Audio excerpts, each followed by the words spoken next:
Hello and welcome to Disorient.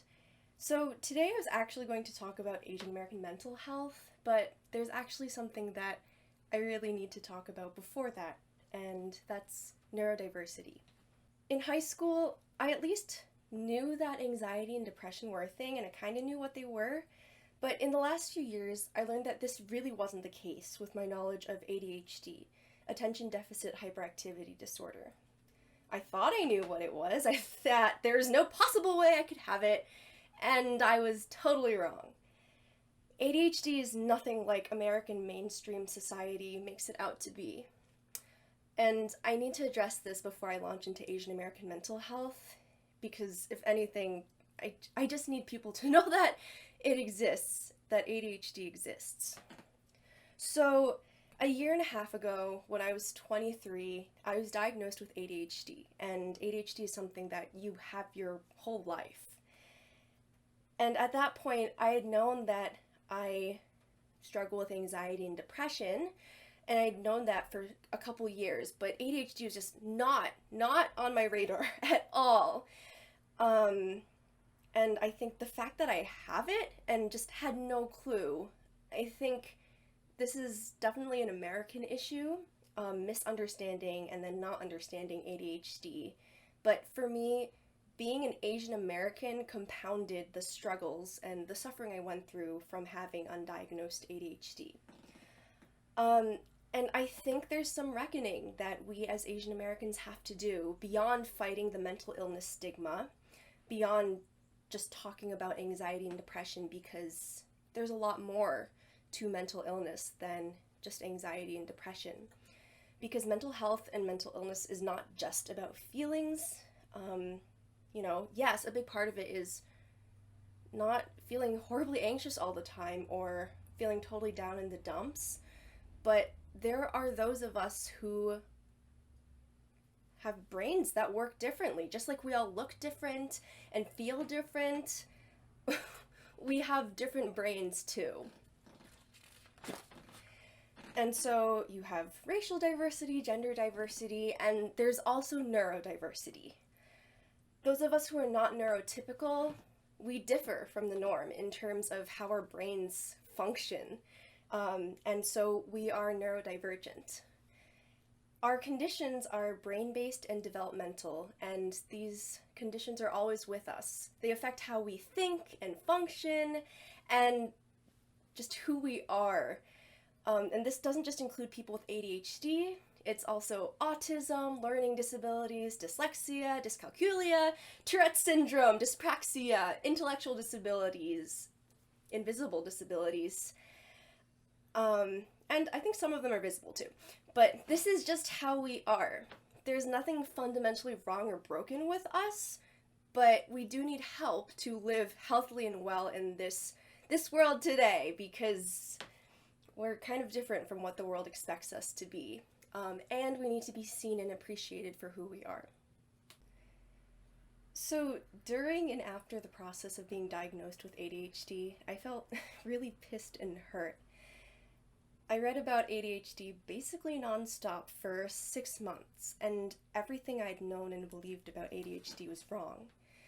I was socialized to believe that the kids who were misbehaving in class were bad, and so I tried as hard as I possibly could to behave well, and so I wasn't misbehaving. I believed I was good, I believed I was doing awesome, and I didn't need help because I was doing great.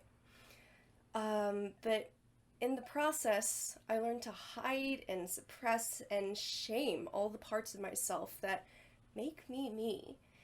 So when I read the ADHD symptom list for the first time, I genuinely believed that, me?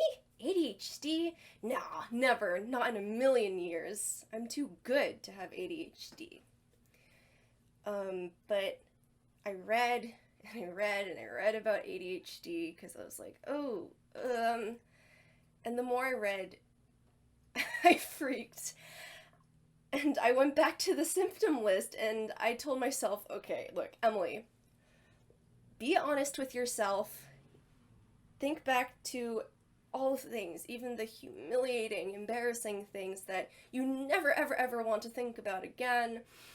And it just hit me like a train. I realized that despite all my darndest efforts to pay attention and stay organized and be on time and not lose things and just be a responsible human being, things still slipped. And they slipped all the time, and I just pretended that they didn't happen, but they were still happening. I was just pretending that they didn't happen. And so it became, how could I possibly have ADHD? And so I have ADHD because American society lied to me. It told me that only the hyperactive, disruptive white boys have ADHD. It told me that ADHD was overdiagnosed because parents were bringing their kids to doctors to get unfair test accommodations for the SAT or whatever. It told me that college students just wanted to get Adderall to like get those extra few points, and that's not even actually true. American society told me that ADHD doesn't exist, it's a pharmaceutical ploy, and people said, oh, I'm just so ADHD today, or we're all a little ADHD sometimes.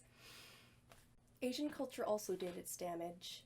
Sure, there wasn't blatant misinformation floating around, but the thing is that there was no information on ADHD at all. All I had around me in terms of Asian culture were Confucian values. Obey and respect your elders at all costs. Be a good child. Be a good student. Work hard. Do well in school. And that was everything. If you weren't doing well, you just weren't trying hard enough, so try harder. Keep all your negative emotions hush hush. Put your very best foot forward because having something wrong with you is shameful. Just don't do it. And so I learned to hide my struggles, hide my ADHD symptoms, work as hard as I possibly humanly could, even if those efforts triggered intense anxiety within me. So I learned to hide my struggles, hide my ADHD symptoms, work as hard as humanly possible, even if the efforts triggered intense anxiety, and above all, look okay no matter what, because that was the most important. So between misinformation and lack of information around ADHD, and this kind of stuff also really surrounds autism, it just shrouded what ADHD actually is. And it took me months before I was like, okay, I think I actually know what ADHD is. Not what I think I know ADHD is, but what it actually is. And I'm finding that, like me 2 years ago, and as far back as you want to go before that, a lot of people don't understand what ADHD actually is. They just know of the false assumptions that, like, I had once. And they think they know everything about ADHD, but the fact of the matter is that ADHD is really complicated. But, you know, racism and gender and sexuality and class issues, they're all complicated too. And people work really hard to try to understand those issues, and they don't assume they know everything, at least not all the time. And I think neurodiversity and disability should be on that list as well.